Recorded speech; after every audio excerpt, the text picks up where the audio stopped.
She arrived on the screen like a question no one knew they were waiting to ask. A single downward tilt of the head, a pair of eyes lifted in quiet defiance, and suddenly the world understood that Hollywood had found the woman who would redefine the meaning of allure. But behind that legendary gaze, the look, was a girl who had grown up on the hard sidewalks of New York, shaped not by glamour, but by the fractures of a childhood marked by divorce, loneliness, and the stubborn need to survive. Lauren Bacall did not simply enter Hollywood. She collided with it, and the impact would echo across generations. This is not just the story of a star. It is the story of reinvention, forced, painful, triumphant. Of a young model molded by Howard Hawks into what a studio believed a woman should be, even as her own identity quietly resisted the sculptor's hands.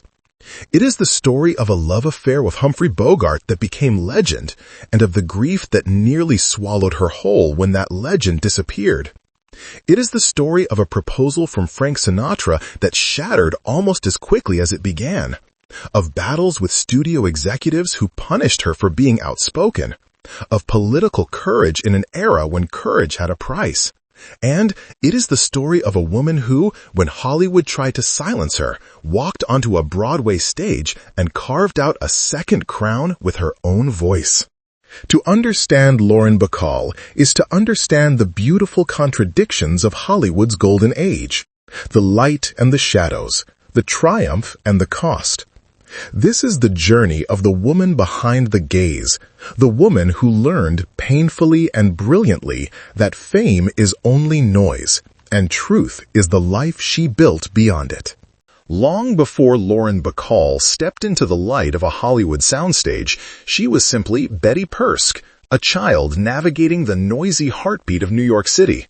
Born in 1924 to Jewish immigrants, her early years carried little of the glamour that would later define her. The first fracture in her life came when her father walked away. She was only 6. The absence became a permanent shadow, one she rarely spoke of, but never escaped. Her mother worked tirelessly, raising her alone, instilling in her a fierce independence that would shape every chapter of her life. As a teenager, Betty dreamed of acting, but found doors closed before she could even knock. Her voice was too deep, they said, her face too unconventional. So she took what she could, a handful of low-pay modeling jobs, long hours posing for covers that earned her little more than rent money. Yet even in those quiet struggles, there was something magnetic about her, an intensity in the eyes, a presence that lingered after the camera clicked. She did not know it yet, but the world was preparing a place for her. That place found her in 1943, when a single magazine cover caught the eye of Slim Hawks, the striking and perceptive wife of director Howard Hawks. Slim saw in the young model not just beauty, but potential, raw, untamed, waiting to be shaped.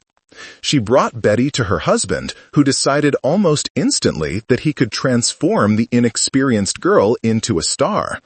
But transformation came with a cost. Howard Hawks did not guide, he sculpted. He changed her voice, lowering it through hours of training until it carried that smoky resonance the world would eventually adore. He corrected her posture, slowed her movements, taught her to command space without effort. Everything from the tilt of her chin to the cadence of her sentences became part of his design. Betty Persk was being erased, replaced by the woman he believed Hollywood needed. It was a strange, disorienting process. Part of her wanted this new identity, this promise of something greater than the cramped apartments and endless modeling calls. But another part, quieter and truer, felt the weight of becoming someone she did not fully recognize. Slim Hawks, once her champion, began to look at her with a flicker of envy, sensing that the girl she discovered might soon eclipse her. And then came the name. Howard Hawks told her that Betty lacked presence.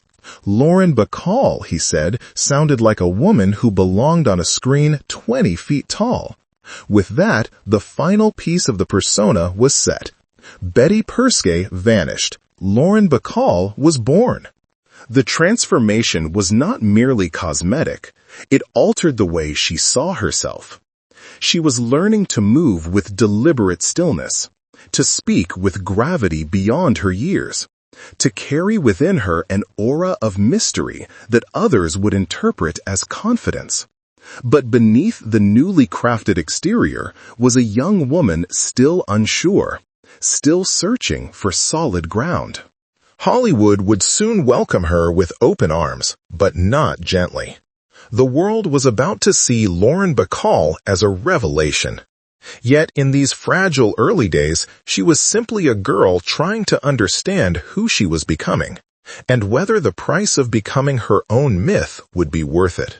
When Lauren Bacall stepped onto the set of To Have and Have Not in 1944, she carried with her the weight of transformation. She had a new name, a new voice, a new posture, everything crafted to signal confidence. Yet inside, she was 19, terrified, and certain that the smallest mistake would send her back to obscurity. Hollywood was a machine that demanded perfection, and Bacall felt its eyes on her every second. Her first major scene required her to enter, lean against a doorway, and speak lines that would one day become immortal. But as the cameras rolled, her nerves betrayed her. Her hands trembled, her knees weakened. Her only instinct was to steady herself, so she tilted her chin down to keep from shaking, and then, out of necessity, lifted her eyes upward. That single accidental motion, head lowered, gaze rising, became the look. It was not planned, not rehearsed. It was a moment of vulnerability that appeared to the camera as a moment of mastery. The world saw a woman who looked as though she could see right through a man's bravado. A woman impossible to rattle, impossible to define. In reality, she was simply trying not to fall apart. Yet the lens captured something magnetic and permanent. Hollywood had found its new icon, and it would never let her go. The chemistry between Bacall and her co-star Humphrey Bogart was immediate and unmistakable. It lived in the silent moments, the stolen glances, the charged pauses.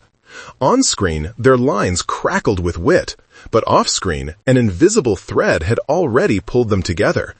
Bogart, 25 years her senior and trapped in an unhappy marriage, recognized something in her, intelligence, wit, and a spark that refused to be dimmed. But not everyone welcomed this connection. Howard Hawks, who believed Bacall was his creation, watched the growing bond with a mix of jealousy and rage.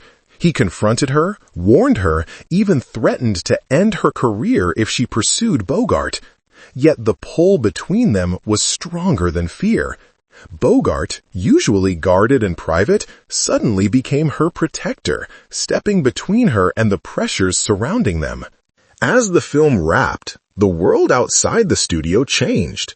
Posters of Bacall's face spread across cities. Newspapers declared her the discovery of the decade. Her voice, once criticized as too deep, was now described as sultry, hypnotic, unlike anything Hollywood had ever heard. Critics marveled at her poise. Audiences adored her confidence. But beneath the surface, Bacall often wondered who they were praising, the girl she truly was, or the myth Hawks had constructed for her. The success of To Have and Have Not propelled her from obscurity to global fame in a matter of weeks. Each new role expanded the legend. Each public appearance reinforced the idea that she was unshakable. But fame carried a strange quiet with it. Bacall once said she felt as if she were living in a world slightly detached from reality, where people loved the version of her that flickered on screens, not the young woman searching for certainty behind it. Still, something unwavering grew within her. She began to understand how to wear this new persona, how to merge the crafted elegance with her own inner steel. She was no longer just the girl Hawks molded. She was beginning to shape herself. Hollywood saw a star. Bogart saw a woman. And soon, the world would see a love story destined to become legend. Their love story began in the quiet spaces between camera takes, in the charged silence where words mattered less than the way their eyes found each other. Humphrey Bogart was already an institution, a man whose face was etched into the mythology of American cinema. Lauren Bacall was barely 19, still discovering where her own voice ended and the voice Howard Hawks had crafted for her began. Yet somehow they recognized each other instantly, like two lives running on parallel tracks that suddenly collided. There was a gentleness in Bogart that startled her. On screen, he was hard edges and gravel, the embodiment of cynicism. Off-screen, he spoke softly, with an unexpected kindness that made her feel seen in a way no one else had. He sent her notes during filming, simple lines, sometimes teasing, sometimes tender. They were not dramatic declarations, just quiet affirmations that he understood her fear, her excitement, her sense of being overwhelmed by a world she had only just entered. Those letters would later become part of their legend. But the world beyond the two of them was not kind. Bogart was married, and Hollywood did not look fondly on blurred lines, at least not when the cameras weren't rolling. Howard Hawks confronted Bacall more than once, accusing her of betraying him, of ruining his plans. He warned that Bogart was only using her, that she was foolish to trust a man twice her age. Bacall listened, but her heart had already made its decision. Bogart, too, struggled with the weight of responsibility and desire, but the gravity between them refused to loosen. When Bogart finally divorced and married her in 1945, their union became Hollywood's most celebrated love story. They were magnetic opposites. She, young and sharp, he, weathered and wise.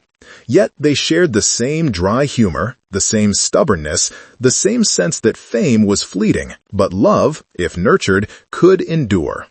At home, they cooked together, laughed together, and built a life that felt remarkably ordinary for two of the most famous faces in America.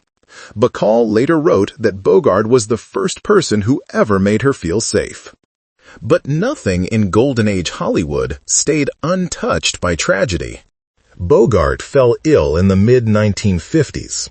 Cancer was a word whispered in corners, never acknowledged directly, as if avoiding it would keep death at bay. Bacall watched the man who had once dominated every room grow frail, his voice, once so unmistakable, reduced to a whisper. She slept on the floor beside his bed so she could be near him when he woke. Their last conversations were quiet, stripped of glamour, filled with the honesty of two people who knew their time was slipping away. Before he died, Bogart wrote her one final letter, short, filled with affection and gratitude, urging her to live, to move forward, to find joy even without him. When the moment came and he was gone, Bacall's world collapsed. Hollywood tried to move on quickly, but she could not. For months, she wandered through her days like a ghost, unable to reconcile public expectation with private devastation. She placed Bogart's final letter inside his coffin, a gesture she never spoke of publicly for years. It was her last gift to him, a promise that his words, his love, would remain with him in the quiet that follows the applause. The world remembers their romance as flawless, immortal, but the truth was far more human. Love made her shine. Loss carved her into someone deeper, more resilient, yet forever marked by the cost of loving a legend. Grief does not end. It reshapes. For Lauren Bacall, the world after Bogart's death felt like a hollow set, lights still shining, cameras still pointed at her, but the script she had lived by suddenly gone. In public, she was poised, dignified, the widow of Hollywood's greatest leading man. In private, she broke in quiet, controlled ways. A forgotten meal left untouched, a cigarette burning down between her fingers, a silence in her home that echoed louder than applause. Hollywood did not pause for her mourning. The studio system of the 1950s had no patience for fragility, especially from women. Executives murmured behind closed doors that Bacall had become emotionally unreliable. Roles that once arrived in waves now trickled, then evaporated. She was still beautiful, still magnetic, but grief had marked her, and Hollywood liked its women polished, not wounded. In this vulnerable moment, Frank Sinatra entered her life like a burst of energy she had not expected. Sinatra was relentless, charismatic, a man who lived in extremes. He saw in Bacall not the widow everyone pitied, but the woman beneath, the sharp mind, the wit, the resilience. Their relationship ignited quickly, fueled by mutual loneliness and an understanding of what it meant to live under intense public scrutiny. For a brief moment, Bacall believed she had found something like a second chance. Sinatra proposed. It was impulsive, passionate, a collision of two lives still trying to outrun their own shadows. But before they could decide how real their future might be, news of the engagement leaked to the press, something Sinatra despised more than betrayal. Within days, he retreated completely, cutting her out without explanation. Bacall later described it as a wound she never fully healed from, a pain not of lost love, but of being discarded at her most fragile moment. Meanwhile, the Hollywood machine tightened its grip. Jack Warner, head of Warner Bros., had grown increasingly frustrated with Bacall's refusal to obey the system that demanded silent compliance. She questioned scripts, pushed back against roles designed to diminish her intelligence, and refused to be the kind of ornament Hollywood preferred. Her independence was seen not as strength, but insubordination. Warner threatened to bury her career if she continued resisting. And yet, Bacall did not bend. The studio's retaliation was subtle but devastating. They withheld top-tier roles, reassigned her to projects she had not chosen, and limited her screen exposure. When she became pregnant, the pressure grew harsher. Warner demanded she continue filming, offering no accommodation, no empathy, no acknowledgement of her humanity. They hid her pregnancy through camera angles and wardrobe tricks, treating the arrival of her child as an inconvenience to their production calendars. But the greatest risk she took was political. In an era defined by fear and suspicion, Bacall publicly spoke out against McCarthyism, joining Hollywood figures who condemned the witch hunt targeting artists accused of communist sympathies. It was an act of courage and a professional gamble. Studios blacklisted quietly, unofficially, through silence and omission. Bacall felt the consequences almost immediately. Her world, once so bright, narrowed. Hollywood had made her a legend, but now it seemed eager to push her into the margins. Yet, in this crucible of loss, heartbreak, and resistance, something powerful began to form inside her. Not bitterness, but resolve. The system that tried to mold her, tame her, and discard her had underestimated the very thing that made her unforgettable. Lauren Bacall was not a creation. She was a force. And soon, she would decide to step onto a stage that would give her back the voice Hollywood tried to silence.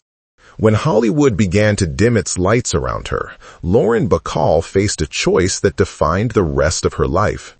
Either continue fighting a system that refused to see her, or walk away and rebuild herself from the ground up. She chose the harder path, the braver one. She chose reinvention. Her second marriage, to actor Jason Robards, was tender at times, but turbulent more often. Robards was brilliant, soulful, but consumed by alcoholism. Bacall, still carrying the scars of loss, tried to save him, driving him to rehab, shielding him from the consequences of his addiction, holding together a home that was constantly on the edge of collapse. But love cannot cure what refuses to heal. The marriage eventually broke, leaving her with another kind of grief, quieter but sharp. Yet, unlike before, she refused to let sorrow define her again. Instead, she stepped onto the stage. Broadway embraced her in a way Hollywood never fully did. On stage, she was not a symbol or a projection. She was a living force, commanding rooms with the very voice studios once tried to reshape. In 1970, applause made her a sensation all over again.